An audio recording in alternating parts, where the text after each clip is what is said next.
Tengo a mi lado a dos personas que son el alma y el corazón de lo que están viendo ustedes aquí hoy en día, de este Congreso de Inteligencia Artificial. Sin su entusiasmo, sin su empuje, sin su compromiso, esto no hubiera sido posible. El Independiente ha puesto el cascarón, pero de verdad quien ha aportado, quien ha hecho posible la asistencia de las personas que ustedes están viendo con un nivel extraordinario han sido ellos. Yo les pido, por favor, que les den un fuerte aplauso a Núria Oliver y a Andrés Pellegrini.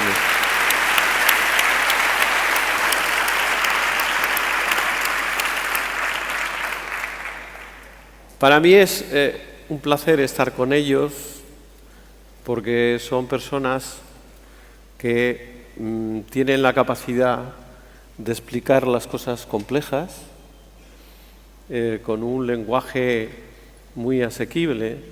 Y yo, aunque el auditorio pues tiene mucho nivel, pero sí que les voy a pedir que aterricen, que bajen el balón al suelo, porque yo lo que les voy a plantear son las cuestiones que un ciudadano normal se plantearía sobre la inteligencia artificial. Hemos visto a los expertos cómo nos han ido explicando la inteligencia artificial, cómo va a afectar a nuestras vidas, pero yo les quiero pedir que si el auditorio que tenemos ahora fuera un auditorio distinto, y eso lo estamos viendo a través de la difusión que estamos haciendo en el Independiente, donde se puede ver en streaming a través de YouTube este primer congreso, pues mucha gente se puede estar haciendo preguntas que a lo mejor no estamos contestando. Y la labor de los periodistas es preguntarle a la gente que sabe lo que una persona no sabe, le gustaría saber. Yo, antes incluso de empezar, les quiero decir una cosa. Aquí tenemos telecos, ingeniería y una mentalidad económica. O sea, tenemos un buen compendio de lo que puede ser la inteligencia artificial aplicada. Y luego tenemos dos características humanas que son muy relevantes. Núria, que ha estado trabajando por todo el mundo y que es una de las 10 personas en inteligencia artificial más relevantes de todo el mundo, ha decidido venirse a trabajar aquí, que es su tierra, y pone todo de su parte cuando ella realmente ni se tendría que preocupar, porque ya prácticamente lo ha hecho todo. Podría dar sus conferencias, la van a dar un premio dentro de poco, la van a nombrar académica, pero está aquí implicada en algo como esto. Y Andrés, que es una persona que ha sido rector de la Universidad de Alicante, que ha dirigido Universia, que está en todos los foros de inteligencia artificial que ha creado Alicantec, igual. Y yo creo que las personas son lo importante siempre. Por lo tanto, tenemos a personas que, aparte de saber mucho, son grandes personas. Y esto también me gustaría resaltarlo. Y sin más, vamos a entrar en... Esto es un diálogo, y yo lo que quiero es que nos sintamos como si no hubiera nadie y como si estuviéramos pues en una cafetería y yo os estoy preguntando las cosas que me gustaría saber. Y también os pido que seáis un poco arriesgados, no nos está escuchando nadie.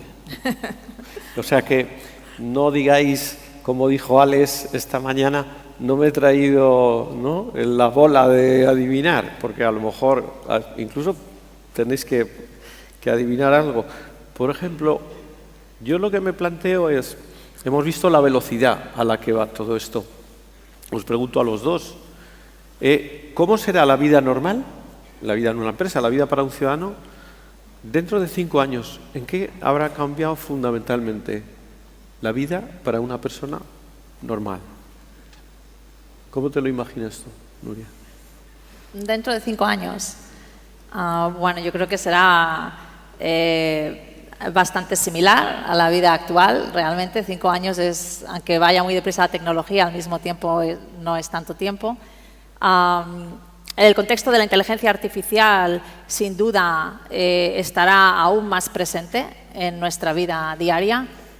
Sin embargo, yo creo que las áreas donde más impacto puede tener, como puede ser en la medicina o en el transporte o en la educación, pues probablemente en 5 años no creo que se haya producido una gran revolución todavía, ¿no? Habrá ejemplos de uso cada vez más frecuente en ciertos casos, ¿no? de uso, pero no creo que hayamos llegado a un uso generalizado, ¿no? en áreas que yo creo que a nivel de impacto social probablemente son las que más impacto van a tener.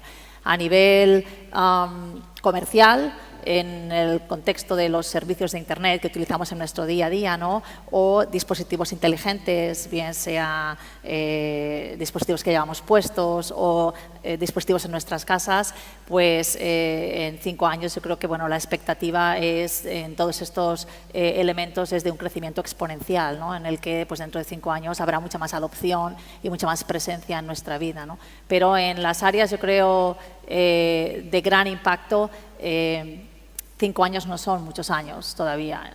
Sí puedo decir lo que deseo. A mí me gustaría que sin duda dentro de 5 años pues España tuviese una estrategia bien definida de inteligencia artificial, que ya estuviese implementándola y que fuese una apuesta ambiciosa.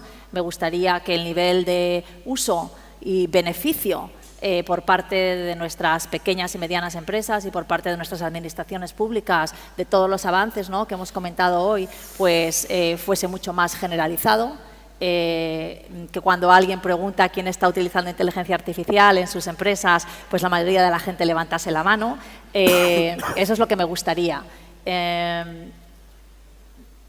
No lo sé si es algo que sucederá en 5 años, ¿no? Pero yo creo que en un plazo de 10 años es perfectamente factible.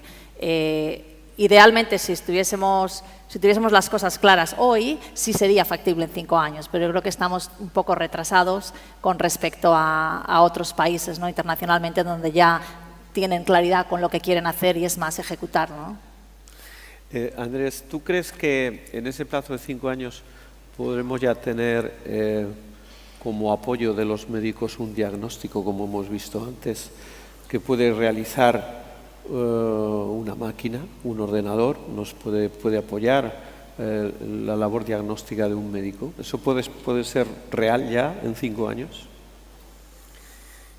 Al no ser mi campo de especialidad la economía, la tecnología, la economía casi ya tampoco lo es, me siento casi con inseguridad, pero sí creo que lo que deberíamos hacer es tener una posición muy proactiva para que eso pudiera llegar así. Y entonces creo que este país debe empezar a liderar el proceso de tener una estrategia clara en materia de inteligencia artificial, saber dónde se quiere ir, en dónde se pone foco, en qué sectores son básicos dentro de la sociedad y la economía española.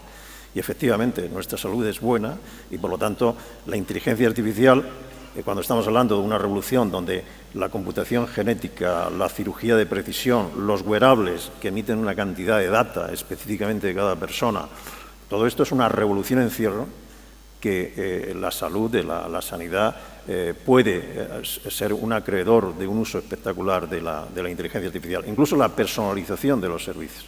Entonces, que este país tuviera un plan, una estrategia, para que, por ejemplo, en ese sector de la salud tuviera un liderazgo, eso sería realmente ya una magnífica noticia. Pero para eso hay que empezar a hacer los deberes. Yo me apunto a la última parte de Nuria, cuando decía no tanto lo que probablemente sea, sino lo que debería ser, lo que esperamos que fuera. Y para eso hay que apostar en la educación. O sea, ella, perdóname que me adelante, pues tenemos que meter el pensamiento computacional en la educación primaria y secundaria. Tenemos que empezar, las universidades tienen que empezar a hibridar la computación prácticamente con todos los saberes. ¿Qué puede hacer un biólogo hoy con ese big data que genera todo el sistema celular, si no se convierte o entiende lo que es casi un científico de datos y al mismo tiempo todo el sistema algorítmico de la inteligencia artificial a efectos de explotar esto. O sea, yo creo que lo que tenemos que empezar a creernos es que efectivamente la inteligencia artificial representa para la economía una revolución, representa un avance potencial en muchísimos sectores a los que le puede dar competitividad, le debe dar competitividad, y para defender nuestra calidad de vida, nuestro bienestar y demás, la inteligencia artificial es un aliado, es la nueva electricidad, como dice muy bien Andrew Ng y otros expertos que saben muchísimo más que yo de este tema. España es un país que tiene en algunos sectores un claro liderazgo. Me refiero, por ejemplo, al turismo, sector financiero. En España está el primer banco de la zona euro.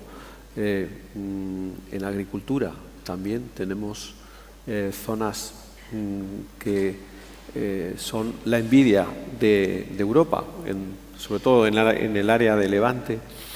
En esos sectores que, digamos, son los más destacados, podría mencionar otros, pero en esos sectores, agricultura, finanzas, incluso turismo, también podríamos hablar de la construcción, pero ¿qué se puede hacer en inteligencia artificial para que España no pierda el liderazgo, sino todo lo contrario, para que pueda consolidar su liderazgo en esos sectores? Nuria. Eso es como una charla de horas. A ver, hay muchas ideas que se me ocurren así a bote pronto, ¿no? En el sector del turismo, pues se me ocurren diferentes ideas. Por una parte, gracias a la disponibilidad de grandes cantidades de datos sobre el comportamiento humano a gran escala, también podemos entender el comportamiento de nuestros turistas a gran escala, con lo cual podemos entender mejor a dónde van, qué es lo que les gusta, lo que no les gusta, qué patrones de comportamiento tienen y demás. Y en base a eso, tomar decisiones para optimizar su experiencia. Otra aplicación obvia sería la traducción simultánea, proporcionar servicios de traducción simultánea de manera que pues, los clientes rusos o chinos pues, no se sientan frustrados cuando los españoles no hablamos el inglés, ¿no? Generalizadamente, especialmente en ciertos grupos demográficos, ¿no? En ciertos sectores. La personalización de los servicios es otra idea. Si somos capaces de analizar el comportamiento y los intereses de los turistas, probablemente haya cosas que interesen de manera diferente a diferentes nacionalidades o a diferentes tipos de turistas y podemos hacer una oferta personalizada, ¿no? Podemos predecir mejor la demanda si utilizamos modelos que analicen el comportamiento pasado y puedan predecir, ¿no? Comportamiento futuro. Podemos entender mejor el impacto de ciertas características de la ciudad en los flujos de movimiento de los turistas o en la experiencia de los turistas. Yo qué sé, se me ocurren muchísimas cosas solo en el turismo. En el elemento financiero, Alfonso ha explicado un poco cómo utilizan los datos, ¿no? en el Banco Sabadell. El sector financiero es probablemente uno de los sectores, sino el sector donde más comúnmente se utilizan técnicas de inteligencia artificial.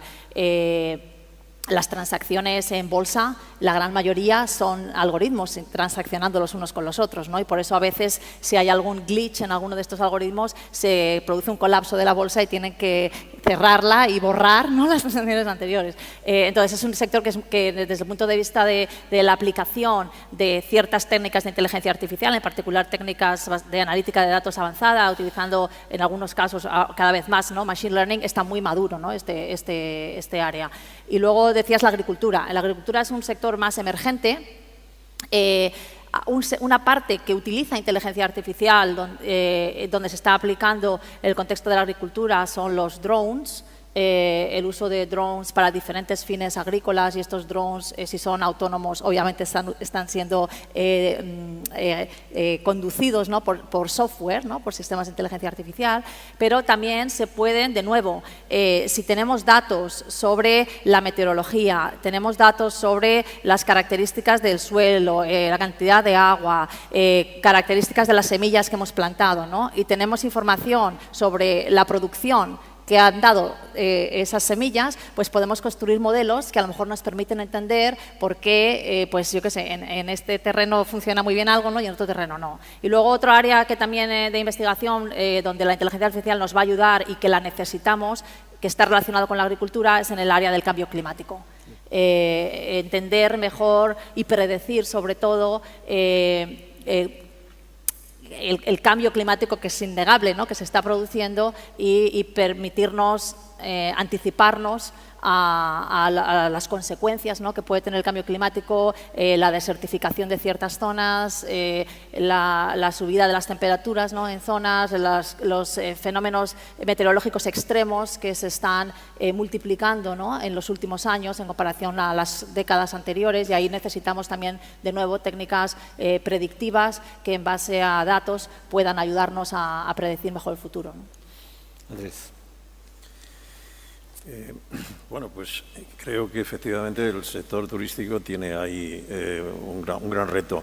Y ahí yo creo que no debemos esperar a que nos hagan otros países los deberes. Deberíamos realmente nosotros tener ideas propias porque tenemos que defender el liderazgo en el sector turístico.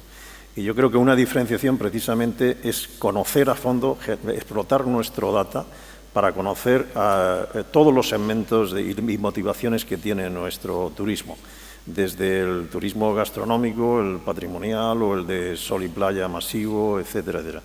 Probablemente los millones de turistas que recibimos, si personalizáramos los intereses que tiene cada uno, llegaríamos a resultados realmente sorprendentes, ¿no? Estacionales, etcétera, etcétera. El turismo de salud, el turismo de excelencia, ¿no? Del que en Alicante hay una muy buena representación, en el SA Wellness Clinic, que es realmente uno de los más potentes a nivel mundial. Bueno, yo creo que todo eso merece la pena no solamente defenderlo, sino ampliarlo. ¿Se ha hecho ya algo en ese sentido o todavía estamos en los inicios? ¿Hay algún ejemplo práctico de algo que se haya hecho ya? Yo lo que conozco es empresas o de hoteles, etcétera, que empiezan a explotar su data, y esto ya es un paso muy relevante. O, por ejemplo, hoteles que quieren insertar un chatbot para comunicarse 365 días, 24 horas y obtener a través del lenguaje general, el lenguaje real, quejas, problemas, identificar nuevas necesidades. Es que todo eso es data. Ese intento de interacción ya es generar un data y conocer al cliente. Pero déjame, porque no, en vez de concentrarme tanto en el turismo, también quisiera hablar, por ejemplo, un poco de la banca.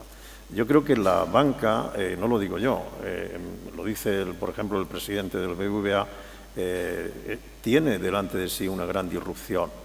Y la inteligencia artificial probablemente sea uno de los aliados más importantes que tiene la banca para dar una respuesta eficiente. Es decir, ahora la batalla de la banca ha dejado de producirse en las oficinas y está aquí, en esta pequeña pantalla que si salimos a la calle todo el mundo está con ella. Y obviamente se hacen pagos y se hace banca a través de este móvil.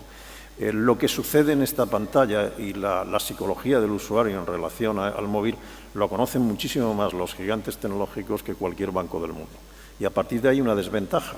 Es decir, esto espero que Alex no me oiga, pero Apple Pay ya está aquí y los bancos utilizan, en realidad están chupando tinta de lo que es Apple Pay. Pero también está Google Wallet, pero todo este tipo de cosas. Y Amazon está a un paso de poder hacer banca en el móvil, y de hecho hace poco anunciabais en la prensa efectivamente en esta iniciativa. Sin embargo, la actitud financiera, nuestra actitud hacia el ahorro, hacia la inversión, eso es un dato que tradicionalmente tenía la banca. La inteligencia artificial puede convertirse absolutamente en el aliado fundamental para que lo que ha sido muy costoso para España, acordaros que en realidad teníamos pequeños bancos, iban a desaparecer después de la apertura, del fin del statu quo, y fue todo lo contrario. Realmente hemos hecho un sistema bancario que es uno de los más competitivos del mundo.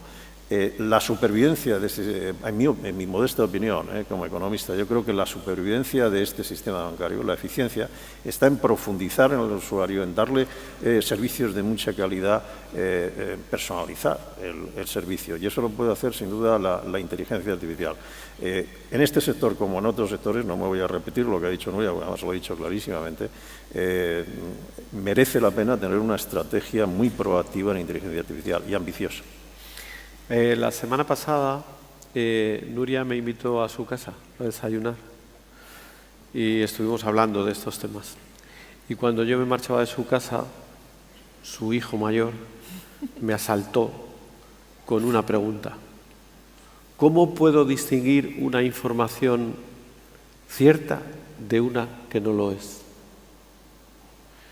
Claro, yo le contesté como periodista, pero lo que me gustaría saber es si vamos a poder tener la posibilidad, a través de la inteligencia artificial, para que la gente pueda discernir cuando lee una cosa, cuando está viendo una cosa, si eso es cierto o no. Bueno, es una pregunta difícil de contestar porque, por una parte, la inteligencia artificial nos permite generar contenido sintético, imágenes, vídeos, texto, audio, que es indistinguible del contenido veraz para un humano, y por otra parte podemos utilizar algoritmos de inteligencia artificial para intentar clasificar lo que es sintético de lo que no es sintético, lo que es veraz de lo que no es veraz. Entonces hay, en inglés se dice un arms race, es una carrera un poco, ¿no? Porque se usan las mismas técnicas realmente, ¿no?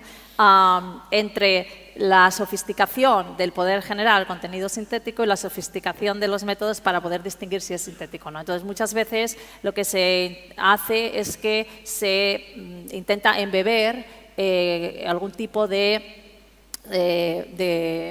como de fingerprint en el contenido veraz, algo que el humano no lo ve, pero que está ahí y que de alguna manera pueda certificar, ¿no?, que eso es veraz. Pero en un punto de vista práctico, yo creo que tu respuesta fue muy acertada. Él le dijo, pues siempre mira la credibilidad de las fuentes y contrasta distintas fuentes, porque si diferentes fuentes creíbles coinciden en lo que se está diciendo, pues tiene más probabilidad, ¿no?, de ser verdad. Entonces, en ese sentido, también hay modelos computacionales, reputacionales, donde automáticamente tú puedes inferir la reputación de estas fuentes, porque no estamos hablando de una o dos fuentes, estamos hablando de millones de fuentes, de manera que en el propio sistema, cuando tú tienes un score de cómo de veraz puede ser ese contenido, ya se ha tenido en cuenta la fuente, ¿no?, de dónde ha venido. Yo creo que el mensaje más importante aquí, que sorprendentemente, aunque creo que es obvio, no lo aplicamos, yo creo que nadie, ¿no? Todos alguna vez caemos, ¿no?, en nuestro día a día, es el de contrastar las fuentes. Los humanos tomamos muchas decisiones emocionalmente o automáticamente sin necesariamente involucrar el proceso de decisión más lento, que es el proceso que involucra el prefrontal cortex, ¿no? Y tomamos decisiones automáticamente. Y estas decisiones, esta toma de decisiones tan automática es lo que los que generan este tipo de contenido no veraz o sensacionalista, ¿no?, o clickbait, explotan para maximizar la probabilidad de que hagamos un forward de ese contenido en WhatsApp o lo retuiteemos, ¿no?, o cliquemos en ello, ¿no? Entonces, invito a todos a que antes de que inmediatamente digamos, oh Dios mío, ¿no?, y lo enviamos a 100.000 personas en nuestros grupos de WhatsApp o retuiteemos un contenido que nos parece increíble, ¿no?, para ser cierto, pues probablemente es que es increíble, es que no es cierto, ¿no? Pero bueno, es un área de investigación muy activa y es un reto, porque realmente, y lo hemos visto con las elecciones americanas, o lo hemos visto con el Brexit, ¿no?, la combinación de esta generación de contenido que puede ser automático o puede generarlo humanos, ¿no? Esa combinación de generar el contenido con la escalabilidad que tenemos para poder llegar a millones de personas y con la oportunidad que tenemos, y por eso la ley que se aprobó ayer me parece, no la he leído, pero por lo que ha dicho los titulares, sí es verdad, me parece increíble que esto se haya aprobado, la capacidad que tenemos de hacer lo que se conoce como microtargeting, Es decir, de diseñar el contenido que sé que, que a ti te va a atraer porque sé que tú eres racista. Porque he analizado datos públicos sobre ti y he construido un modelo, no eres. O sea, disculpa esta persona de aquí que no está, ¿no? Entonces, puedo enviarte mensajes racistas sin que nadie lo sepa, porque estoy haciendo un marketing además privado, porque en teoría sería usando WhatsApp, que no es información pública, ¿no? Mientras que a esta otra persona sé que lo que le motiva es, yo qué sé, contenido sexista, pues a este le mando sexista, y a este lo que le motiva es contenido nacionalista, pues le mando contenido nacionalista, ¿no? Esa escalabilidad y esa capacidad que tenemos para personalizar el contenido no la hemos tenido nunca antes en la historia de la humanidad, ¿no? Y es algo que es posible hoy en día, y que todos deberíamos, como mínimo, saber, ¿no?, que es posible para actuar o no en consecuencia. Sí. Ahora, Andrés, hemos visto, es curioso lo que has dicho de transmitir el WhatsApp y poner un poco de cuidado. Si el senador Cosidó hubiera hecho eso, a lo mejor tendríamos todavía un Tribunal Supremo y un Consejo General del Poder Judicial. Pero, Andrés, ¿cómo nos defendemos de ese peligro que puso de manifiesto el escándalo de Cambridge Analytica? Es decir, el que haya compañías que utilicen nuestros datos sin nosotros saberlos con fines políticos o comerciales, me da lo mismo. ¿Qué armas de defensa tienen los ciudadanos frente a esa capacidad enorme del Big Data de utilizar esa información? Bueno, me temo que yo tengo quizá aquí una opinión encontrada. Yo creo que la solución es educar digitalmente a la población. La población general debe saber los riesgos que tiene Internet, debe saber por qué se generan y cómo se generan las fake news. Dudo que una regulación muy severa, incluso con los mensajeros, pueda resolver el problema. Yo creo que la conclusión que yo saco a nivel personal de esto, probablemente no acertada o desacertada, es, bueno, Facebook lo utilizan todas las personas y no es imprescindible que yo sepa para vivir, pero sin embargo nadie ha dejado de utilizar, que yo sepa, o muy poca gente habrá dejado de utilizar. Bueno, hubo gente que lo dejó de utilizar. Poca gente habrá dejado de utilizar y la prueba es que en bolsa pues sigue manteniéndose bastante bien y la cuenta de resultados de Facebook se sigue representando. Por lo tanto, estamos fallando a la hora de educar a la población y que tome conciencia de los riesgos que tiene Internet. Es fundamental que los países eduquen a sus ciudadanos en la era digital. Los riesgos que tiene la Internet, pero a todos los niveles, no solamente en términos de lo que exponen, el data que exponen en las redes sociales y demás. Y creo que también lo que hay que castigar es el uso y las derivadas del uso que se hace de ello. O sea, yo creo que la derivada que aquí no está en el debate es que hay un presidente de Estados Unidos que utiliza esos datos y realmente saca provecho de ellos y, bueno, si hay un abuso de la privacidad tendríamos que sacar unas consecuencias directas de ahí. La regulación puede resolver algunas cosas, pero abusamos muchas veces de la regulación cuando debería ser educación.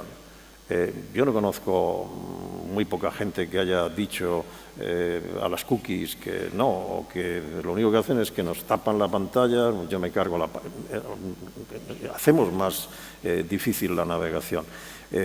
Creo que esto se resolvería con campañas educativas muy activas, muy proactivas, utilizando los medios convencionales en los que la gente se vaya identificando claramente los riesgos que tiene de todo, en términos de ciberseguridad, de privacidad, de propiedad intelectual, de todo lo que conlleva eso. Pero es educación. No, ¿a ti no te ha sorprendido que una norma como la que se acaba de aprobar esta semana, que afecta a todo el mundo, es la capacidad de los partidos políticos de utilizar nuestros datos?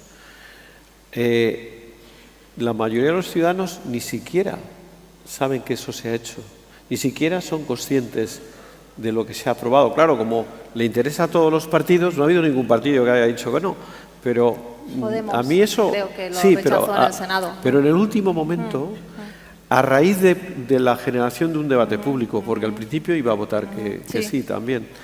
¿A ti no te parece que la sociedad, pues tú hablas de educación, pero a ti no te parece que la sociedad no es consciente de ese peligro, que es un peligro real, inmediato, con cosas que le están sucediendo todos los días? Bueno, aquí es que hay hasta un caso claro de hipocresía claramente a nivel político. Es decir, estamos realmente haciendo campañas contra los gigantes tecnológicos, etcétera, sobre estos temas, y luego resulta que por la puerta prácticamente de atrás introducimos esto. Yo vuelvo a insistir que, claro, hay veces que nos interesa, o interesa, no digo, quito el nos, que el pueblo no tenga la suficiente educación, por lo tanto, porque no es consciente de muchas de las cosas, de las que muchos de los riesgos que hay. En este caso es un riesgo político. Probablemente la política, o cierto nivel de política, está sacando un enorme provecho del data. Es decir, se ve con claridad de que en Estados Unidos el discurso, cuando se trata de elecciones, no es el mismo, de un mismo candidato no es el mismo en los estados del interior que en California, o en Miami, o en Nueva York, una ciudad de unas determinadas características, o en el Reino Unido, en Londres, o los estados del interior, etc. Se segmenta de acuerdo con la validez, se segmenta el discurso de acuerdo con esa validez. Esto supone una falta de integridad política extraordinaria. Y no somos conscientes como ciudadanos, probablemente, de la actitud que deberíamos tomar. Esa es mi opinión. Yo quería discrepar con él, sí, para hacerlo más animado. Discrepa. Yo creo que hay 3 pilares fundamentales que tenemos que incorporar y que deberíamos muy seriamente exigir como ciudadanos en cualquier tipo de desarrollo tecnológico que vaya a impactar nuestras vidas.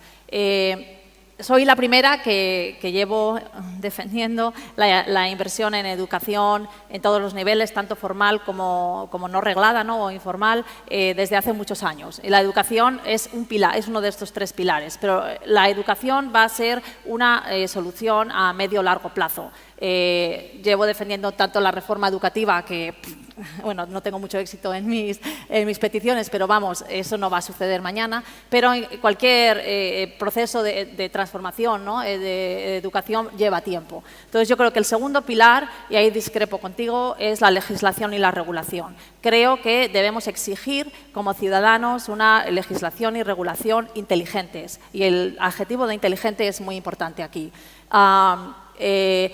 En cierto sentido, Europa ha tomado liderazgo con el GDPR, la Regulación General de Protección de Datos, que ahora otros países del mundo están mirando, ¿no?, intentando copiarlo, entre comillas, ¿no?, en cierto sentido, pero al mismo tiempo, como muy bien ha dicho Andrés, aunque la aspiración del GDPR es muy positiva, ¿no?, aspiracionalmente, en términos prácticos, muchas veces, seguro que todos de vosotros, cuando vais a una página de web y lo primero que os sale es si aceptas o no, pues le das a aceptas, porque si no le das a aceptas, que es lo que hago yo, te salen, y no estoy exagerando, te pueden salir 200 o 300 nombres de empresas a las que están dando permiso, cuando dices acepto, a que esa página de web comparta con ellos tus cookies o tu información. Entonces tienes que desactivar uno por uno si no quieres que eso se haga, porque muchas páginas de web no te permiten decir que no a todos,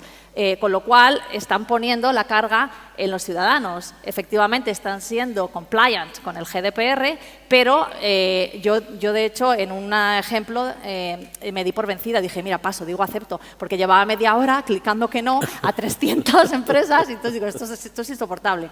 Y el tercer pilar es la ética, del que se ha hablado antes. Entonces, creo que deberíamos exigir todos unos mínimos éticos en el uso y la implementación de sistemas, tengan inteligencia artificial o no, realmente nos da igual, de sistemas que estén interaccionando con nosotros o que estén tomando decisiones por nosotros. Y en el contexto de la ética siempre hablo de 5 dimensiones fundamentales, que son la justicia, el cómo podemos tener ciertas garantías de que si hay decisiones que están siendo tomadas por mí o que me están afectando a mí o a cualquiera de vosotros, pues no estoy siendo discriminada de alguna manera. Esto es un área activa de investigación, se puede programar computacionalmente cuál es tu concepto de justicia y entonces hacer que estos algoritmos de los que hemos estado hablando varias veces esta mañana pues incorporen este concepto de justicia cuando intentan aprender, ¿no?, algo.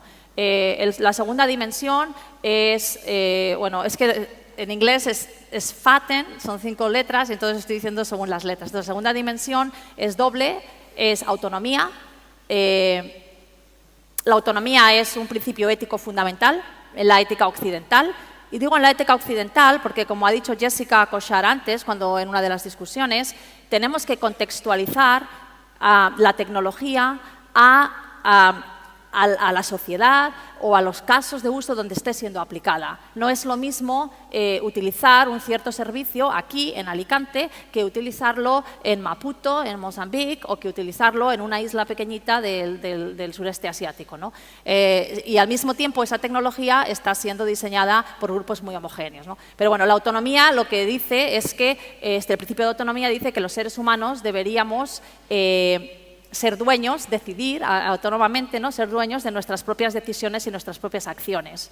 Y creo que todos nosotros, en ciertas decisiones, no las tomamos autónomamente, las tomamos influenciados subliminalmente por los sistemas que utilizamos. Y el segundo pilar, además del pilar de la autonomía, es el pilar de la atribución de responsabilidad. Deberíamos tener claridad con relación a quién es responsable de las consecuencias de las posibles acciones, ¿no?, que nos puedan estar afectando computacionalmente, por sistemas computacionales.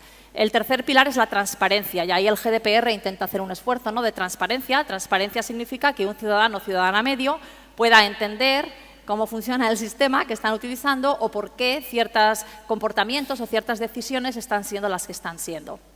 El cuarto pilar es el de la beneficencia. Deberíamos intentar tener la aspiración de que la tecnología que utilizamos sea benévola, contribuya al progreso de la sociedad, contribuya a la diversidad, sea tecnología diversa, haya estado diseñada por equipos diversos, ¿no? Este cuarto pilar también incluye la educación, la inversión en educación. Y finalmente, el último pilar es el de la no maleficencia. Es decir, deberíamos también tener garantías de que la tecnología que utilizamos no nos va a afectar negativamente, va a preservar nuestra privacidad, no va a manipular subliminalmente nuestro comportamiento, ¿no?, y violar nuestra autonomía. Hay unas ciertas garantías de veracidad, hay unas ciertas garantías de fiabilidad y de reproducibilidad. Lo ha mencionado antes Ramón López de Mántaras, ¿no?, el concepto de la verificación automática, ¿no?, de cómo funcionan los sistemas. Entonces, estas 5 dimensiones, algunas se pueden exigir legalmente con regulación, otras podemos exigirlas todos como ciudadanos porque a lo mejor forman parte más del ámbito del diseño ético, ¿no?, o el uso ético de la tecnología. Pero creo que es fundamental. No estoy de acuerdo para nada con la frase de que la regulación inhibe la innovación. Estoy totalmente en desacuerdo con esa frase porque creo que si con una regulación inteligente, si sabemos lo que queremos hacer, la regulación puede acelerar la innovación. El problema es que muchas veces no sabemos lo que queremos hacer y entonces o regulamos mal o regulamos lo que no se tiene que hacer o no hacemos nada y entonces no aceleramos la innovación. Pero realmente si sabemos lo que queremos podemos acelerarlo con los instrumentos legales y regulatorios. Si quieres te doy una contrarréplica, pero de 2 minutos. Que vamos mal de tiempo, pero tienes tu derecho a contrarréplica porque, vamos, yo creo que ha sido un discurso muy coherente. Sí, sin duda. Si hay que firmar lo que Nuria, efectivamente, lo firmamos todos, sin duda, eso es lo que queremos. El problema es, ahí es donde no estoy de acuerdo, si realmente la regulación puede suponer una inhibición de la innovación. Si la regulación se traduce en costes, lo es. O sea, ahora mismo hay una carrera entre China, tiene todo el data que quiere porque no hay leyes de privacidad, etcétera, genera un data enorme, no solamente porque hay un número enorme, los datos sobre privacidad en términos de salud son con muchísimas menos restricciones y demás. Estados Unidos, donde los gigantes tecnológicos evidentemente tienen más medios, más recursos, etcétera. Europa, un mercado segmentado, idiomas, etcétera, etcétera. Pequeños países, aunque tengan unas leyes comunes y avanzadas. Entonces, al día de hoy, y ya no es en el tema de inteligencia artificial, sino en la economía digital, es que Europa tiene las grandes leyes, pero no tiene ni siquiera unicornios. Tiene muy pocos unicornios, tiene no ya gigantes tecnológicos. Por lo tanto, y a veces hemos ido a regulaciones excesivas. Yo, por ejemplo, recuerdo el tema de los drones hasta la fecha de diciembre del año pasado. Es que prácticamente era imposible experimentar en drones. Cuando Dinamarca los utilizaba para llevar medicinas a sus islas, en Estados Unidos se hacían pruebas, aunque fueran conceptuales, para la entrega de mercancías. En África se utilizaban para empezar cierta agricultura de precisión o el control de la caza furtiva. Aquí, en realidad, había una situación absolutamente proteccionista, pensando, bueno, que esto era muy peligroso, que el terrorismo, bueno, que un terrorista no va a respetar ninguna ley, por lo tanto, oiga, no sirve absolutamente para nada. Yo creo que los reguladores, la regulación es necesaria, pero los hechos digitales hay que conocerlos bien, la naturaleza de ellos, y hay que ponderar si la regulación se puede traducir en un coste de oportunidad, en una inhibición de lo que es un tejido empresarial que ya de por sí, en economía digital, parte de puntos débiles. Es decir, nuestras universidades no son las universidades de la costa este o la costa este de Estados Unidos, ni siquiera son universidades que tienen muchísimo menos medios. Harvard tiene 33.000 millones de dólares de endowments. Ese es el capital al que hace poco cotizaba la totalidad del Banco Santander. Esa es la diferencia entre una universidad. Son universidades con un potencial investigador, etcétera. La financiación que hay en el Silicon Valley o en la costa este, en Boston, etcétera, es comparativamente con la que tienen nuestras startups, es ridícula.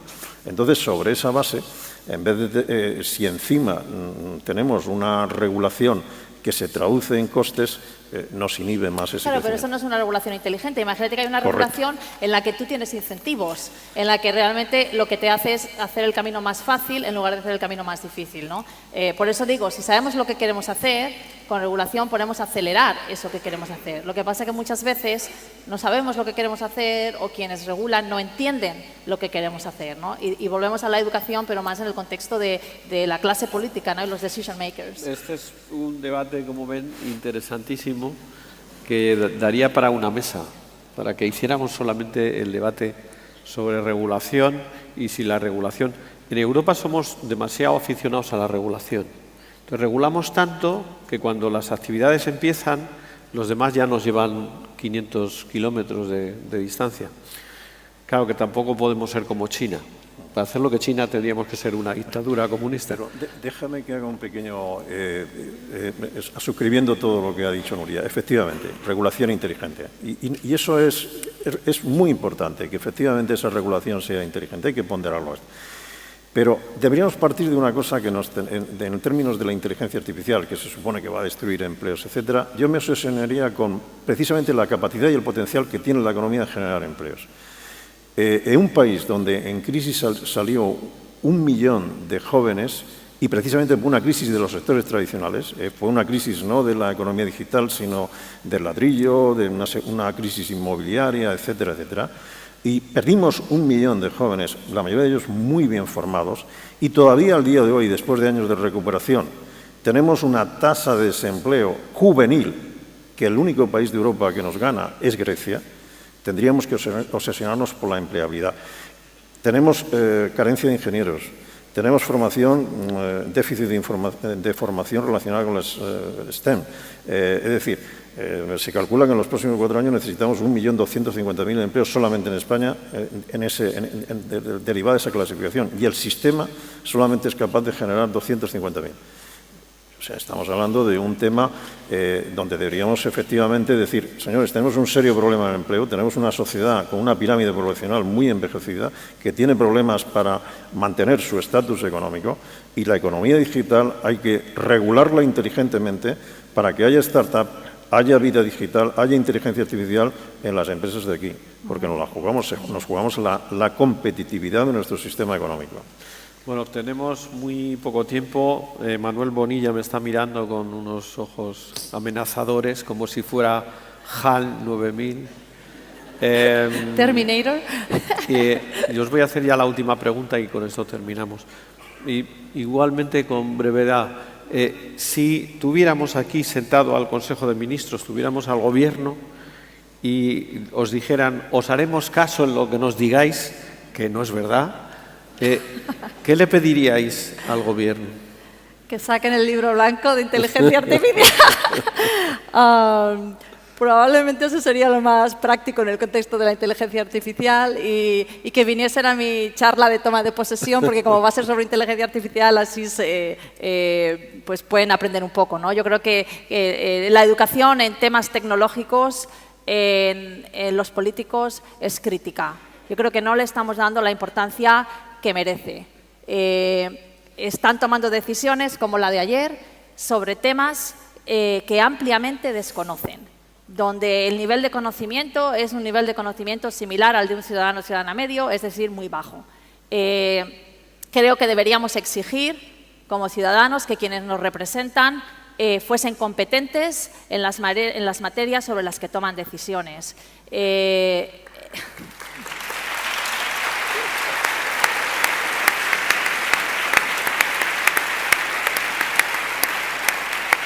Entonces, esa es mi interpretación de por qué se está retrasando la publicación del libro blanco. Yo creo que no han entendido el valor estratégico que tiene el tener una estrategia nacional de inteligencia artificial, ¿no? Y el ponerse a ejecutarla. Es algo que han entendido muchos otros países del mundo y el más ambicioso sin duda es China. Quieren ser los dominadores, la potencia número 1 del mundo y piensan, están convencidos de que solamente van a poder ser la potencia número 1 del mundo en el año 2030 si son la potencia número 1 del mundo en inteligencia artificial. Y están invirtiendo como nadie en inteligencia artificial, tanto en investigación como en innovación, como en explotación en las empresas y en el gobierno, ¿no? Como también habréis leído. Entonces, mi petición más inmediata es el tema del libro blanco, porque los expertos estamos deseando que salga, bueno, y sobre todo que implementen lo que proponemos, ¿no? En el libro. Andrés, Pedro Sánchez desde La Habana te está escuchando. Que escuche con muchísima atención lo que le ha dicho Nuria y únicamente por dar, como economista parecería que debería... estábamos todos sorprendidos y gratamente porque Macron en Francia había dado una cifra de 1.500 millones de inversión, ¿no? Y hace una semana nos enteramos que el MIT, únicamente el MIT, ponía para la educación 1.000 millones como inversión, una universidad norteamericana. Y esto nos da la medida de la entidad con la que tenemos que, de la entidad y la ambición con la que tenemos que enfocar el tema de la inteligencia artificial. Porque en los próximos años va a marcar realmente una brecha entre países que son competitivos, entre países que lideran un sector económico que vierte competitividad en los sectores fundamentales de una economía y, por lo tanto, genera empleos buenos, empleos de calidad, los nuevos empleos que definen el futuro. Y esto es lo que hay que decirle. Este país tendrá futuro si realmente tiene una estrategia en la inteligencia artificial. Y si no, empezaremos a ser otro país, como lo fue Argentina cuando no hizo sus deberes con la industrialización, que era el 7º país más rico del mundo. Y sin embargo, ahora mismo es un país que difícilmente encuentra un modelo económico, ¿no?